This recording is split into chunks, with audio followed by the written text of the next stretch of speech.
for Britain in that one. Thank you very much, Hugh. Now, a British autistic man accused of hacking into US government computers will find out today if he is to be extradited to America to face trial. Last week, Lauri Love told this programme he would consider killing himself if he is sent to the US. Mr. Love, who has Asperger's syndrome, is accused of stealing huge amounts of data from US agencies, including the FBI. In a moment, we will speak to Lauri's lawyer ahead of today's decision. But first, let's take a look back at how all of this began. Jim Reid has this report. 3 years ago, someone posing as a UPS courier turned up at a family home in Suffolk. 28-year-old Lauri Love was called downstairs to sign for the package. It was all a deception, a police sting to catch a man now accused of hacking into the FBI, the US Central Bank, and America's Missile Defense Agency. Greetings, citizens of the world. We are anonymous.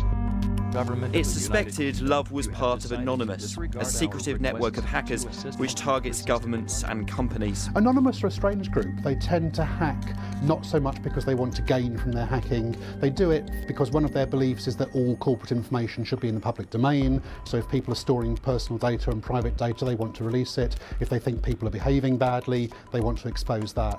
2 weeks ago today, a line was crossed. 2 weeks ago today, Aaron Swartz was killed.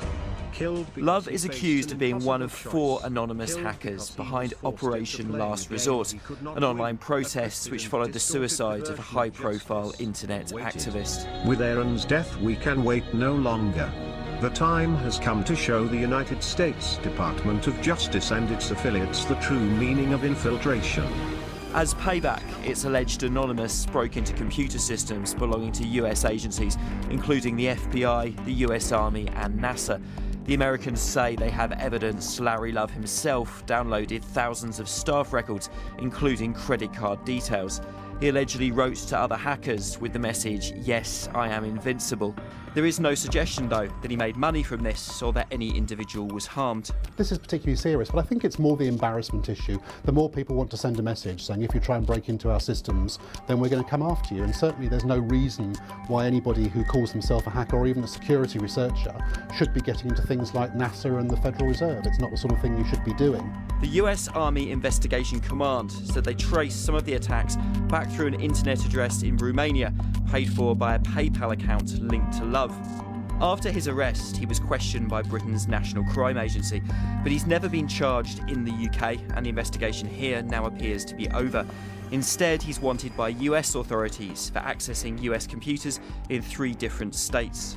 There's a war on whistleblowers and hacktivists ongoing in the United States, and I don't think war is too heavy a word for that.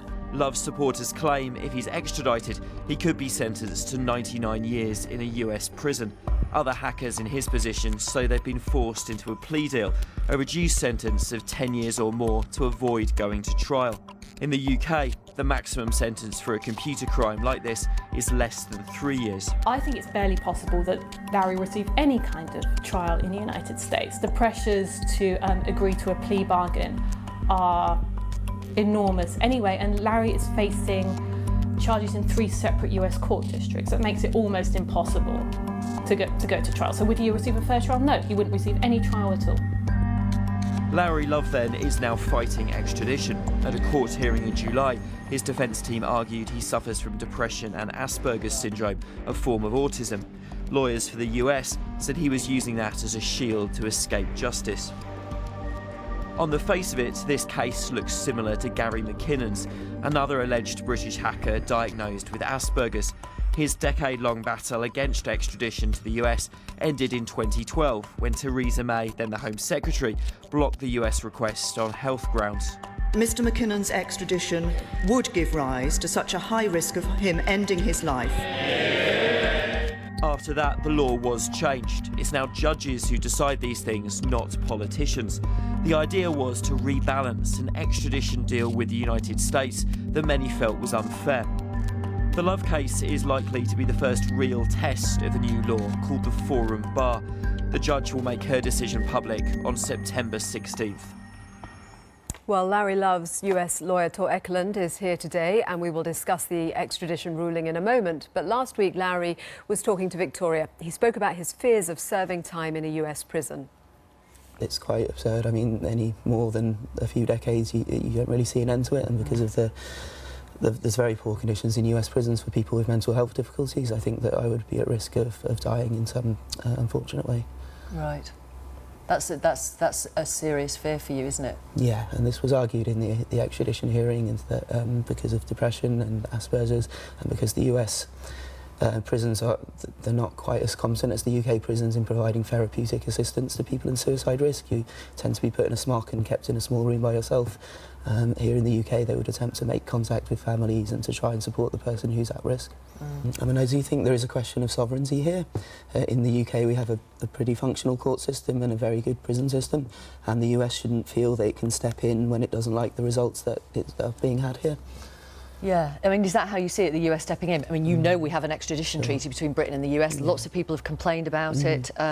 Nobody seems to be able to change it, despite campaigns by various people. It was signed by the then Home Secretary David Blunkett years ago. He's made comments about it since. That is the way it is. Yeah, it is. I mean, efforts have stalled at reforming it. It is unbalanced. The US hasn't needed to present any evidence in the extradition hearing, and people.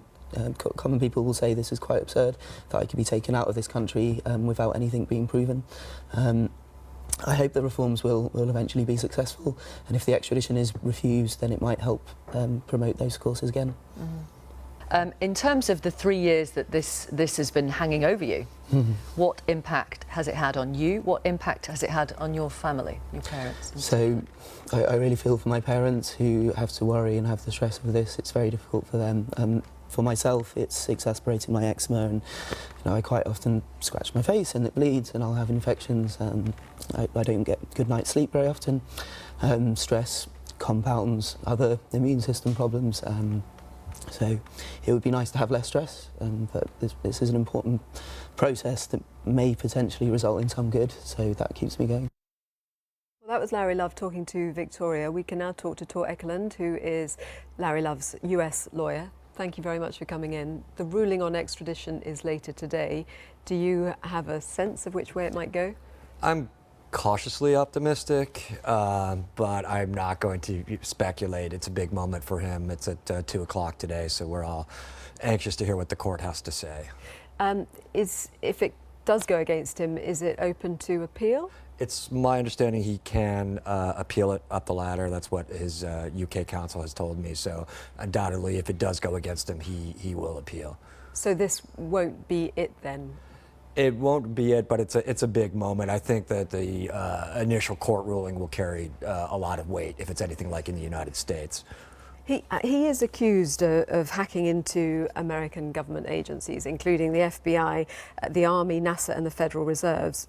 If those crimes were committed against US interests, why shouldn't he face trial in the United States? Well, I think the United States' approach to these kind of crimes is disproportionate to what kind of punishment he would face in the United States. The United States, I feel like, tends to punish hackers way beyond the conduct justifies. For instance, in this case... But that's the law, and if he has hacked into American government systems, that is the law there. Well, the Computer Fraud Abuse Act, the law that he's charged under, is a very, very controversial law in the United States. For instance, these alleged hacks were part of a protest against the Computer Fraud and Abuse Act prosecution against a very prominent U.S. computer individual named Aaron Swartz, who was prosecuted under this law and ended up committing suicide before he went to trial because the penalties under the law are very, very draconian. The prosecuting lawyer has accused Lauri Love of courting publicity and of exaggerating his medical condition, accusing him of using his personal difficulties effectively as a shield against extradition. What do you say to that? I'd say his personal difficulties are real. I think most of my clients, I have a lot of clients, I deal with a lot of computer hackers in the United States. What makes these people good at computers also makes it difficult for them to socially function. And I think if you throw Lauri Love in a U.S. jail cell, I think you've got a very, very good chance that he's going to kill himself. I don't think that's a joke. I don't think he's using that as a shield. I think that's a reality.